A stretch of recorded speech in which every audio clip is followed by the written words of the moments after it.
Welcome to the Ontario Mortgage and Real Estate Insights podcast, your go-to source for the latest developments, trends, and regulatory changes in the industry. I'm your host, Steve Hamoan, here to provide you with insights sourced from reputable news outlets to help you stay informed and make well-informed decisions.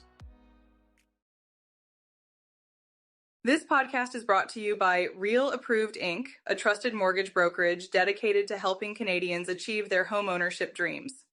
Visit realapproved.ca to learn more about how our experienced team can assist you with your mortgage needs. Let's dive into today's episode. Today, we're exploring the current real estate landscape in Ontario's prized holiday region, Prince Edward County. It seems there's an interesting dynamic at play with more sellers than buyers in this beautiful area. Absolutely, Steve. Prince Edward County is such a charming place, known for its Victorian-era farmhouses, waterfront estates, and a vibrant arts and culinary scene. It's no wonder people are drawn to it, but the market seems to be shifting. Yes, Janine. According to Tammy Noyes, a real estate agent with Century 21 Lanthorne Real Estate, the area is seeing more homeowners preparing to list their properties as they anticipate a surge of summer visitors. However, the number of buyers hasn't kept pace. It's a fascinating situation, Steve. The region recorded 31 sales and 134 new listings in May, with an average of 53 days on the market for properties. Buyers are being patient, and some negotiations are taking longer than usual. That's right. And a lot of these buyers are from urban areas like Toronto, Ottawa, and Hamilton, looking for a second home or a future retirement residence. But it's crucial for sellers to be realistic about pricing, especially compared to the pandemic boom when prices were at their peak. Exactly, Steve. Gail Forst from Chestnut Park Real Estate highlighted that sellers need to adjust their expectations. Holding on to those pandemic-era prices isn't helping anyone, and properties can become stigmatized if they sit on the market for too long. And with interest rates having climbed since then, the market dynamics have certainly changed. Properties that are priced too high or need significant renovations are struggling to sell. Indeed, and it's not just about price. Buyers today are more cautious and looking for homes that don't require major work. Some are even waiting to see if interest rates drop or if there are new developments in trade agreements with the United States. It's a complex market for sure. Sellers need to be strategic, whether that means updating their properties or adjusting their prices to meet current demands. Otherwise, they risk their properties languishing on the market. Yes, Steve, and for those looking to sell, it's important to listen to buyer feedback. Whether it's about updating kitchens and bathrooms or making other improvements, meeting the market head-on is essential.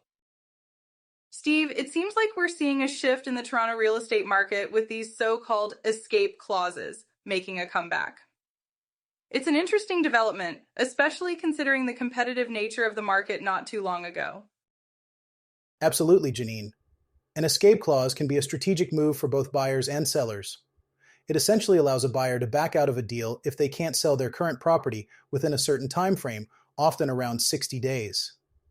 This kind of clause was quite rare during the peak of the market when competition was fierce. Right, and it seems like there's more room for negotiation now. Buyers are able to include conditions like these because sellers are more willing or perhaps need to negotiate in the current market. It's a more cautious approach, but it could provide some peace of mind for buyers who are also sellers. That's true, Janine. But for sellers, it does introduce a degree of uncertainty.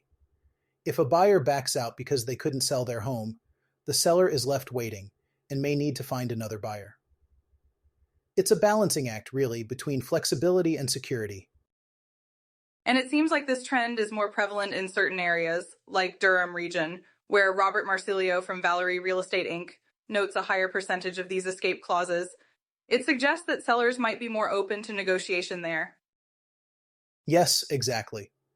Marsilio's data shows that these clauses are a small fraction of the market, but they're increasing. It's indicative of a market where buyers have a bit more leverage than they did a couple of years ago. However, it's not a full-blown buyer's market yet. It's also important to note that not all buyers will benefit from these clauses. As Ann Alcock from Wahi points out, first-time homebuyers, particularly those dealing with condos, might not find escape clauses as useful. They're more relevant for buyers moving up the property ladder. Indeed, Janine. The market has softened, especially in the condo segment, which Alcock describes as having more softness. This might explain why escape clauses are not as common in those deals. But for folks moving from a condo to a larger home, it can be a helpful tool if they need more time to sell their initial property. It sounds like the market is shifting towards being more cooperative. During the peak, sellers could afford to be more demanding. Now, as Marsilio notes, it's about finding a balance and working together to reach a deal that satisfies both parties. That's a good point, Janine. It's a reminder that real estate is very much about negotiation and finding common ground, especially in a changing market. Buyers and sellers need to be strategic and perhaps a bit more patient as they navigate these conditions. Let's talk about the recent partnership between a Toronto developer and Choice Renovations Canada to overhaul aging rental units across the Greater Toronto Area. This collaboration is quite significant, Janine, especially in a market like Toronto, where housing shortages are a pressing issue. Absolutely, Steve. It's heartening to see such initiatives that aim to not only update aging properties, but also retain tenants and improve their living conditions. It seems like a win-win situation for both tenants and landlords. For sure, Janine. The focus here is on speeding up unit turnovers and boosting return on investment per suite. Josh Wilson, the Chief Executive Officer of Choice Renovations Canada, mentioned that institutional players are looking for more than just construction. They want strategic execution and predictable returns, which this partnership promises to deliver. And it couldn't come at a better time, Steve. With rent growth softening across Canada, particularly in the Greater Toronto Area, there's a real need to ensure rental properties are attractive and well-maintained. The average asking rent in May was slightly up from April, but still down compared to the previous year. This kind of renovation effort could make these properties more appealing to potential tenants. Exactly, Janine. The rental market is seeing some shifts, with purpose-built rental units and condo rentals both experiencing year-over-year declines in rent. By modernizing these older units, they aim to attract and retain tenants, which is crucial for maintaining a steady income stream in such a competitive market. And it's not just about the numbers, Steve.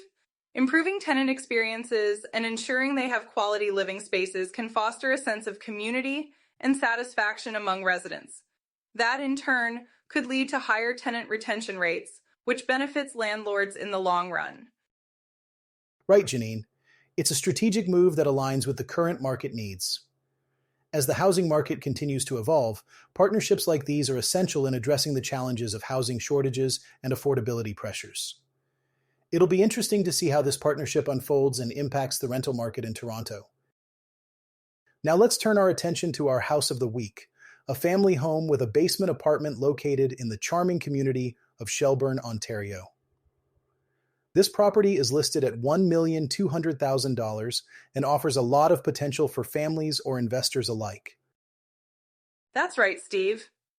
This home is situated at 412 Old Village Lane, and it's perfect for those looking for a versatile living space. With 4 bedrooms plus 2 additional bedrooms in the basement, it's ideal for a growing family or even for generating additional rental income. Exactly, Janine. The property boasts over 2,000 square feet of above-grade living space with an open-concept layout that seamlessly connects the primary living areas. It's designed with durable laminate floors, making it both stylish and practical for family living. And the kitchen is truly a highlight. It features a center island, quartz countertops, and plenty of cabinetry space, along with built-in stainless steel appliances. This setup is perfect for those who love to cook and entertain. Absolutely, Janine. Moving to the second level, the primary bedroom is equipped with a luxurious 5-piece ensuite bathroom and a walk-in closet. There are also 3 additional bedrooms and a shared 4-piece bathroom, providing ample space for family members or guests. The basement is a fantastic feature of this home. It has a separate entrance, 2 bedrooms, a kitchenette, and an open concept recreation area, along with a 3-piece bathroom. It's a great setup whether you want to accommodate extended family or rent it out for extra income. And let's not forget the outdoor space. The backyard is spacious enough to accommodate an in-ground pool, offering a great spot for summer gatherings and relaxation. Plus, the home is centrally located close to grocery stores, schools, parks, and Highway 10, making it convenient for day-to-day living. Yes, Steve, it's a well-rounded property that offers both comfort and convenience. With its strategic location and thoughtful design, it really caters to the needs of modern families. For those interested in learning more about this property, Sam McDaddy Real Estate Inc. Brokerage has all the details. It's definitely worth checking out if you're on the market for a versatile family home in a growing community like Shelburne. Thanks for tuning in to another episode of the Ontario Mortgage and Real Estate Insights podcast. We hope you found today's insights valuable as you navigate the world of mortgages and real estate.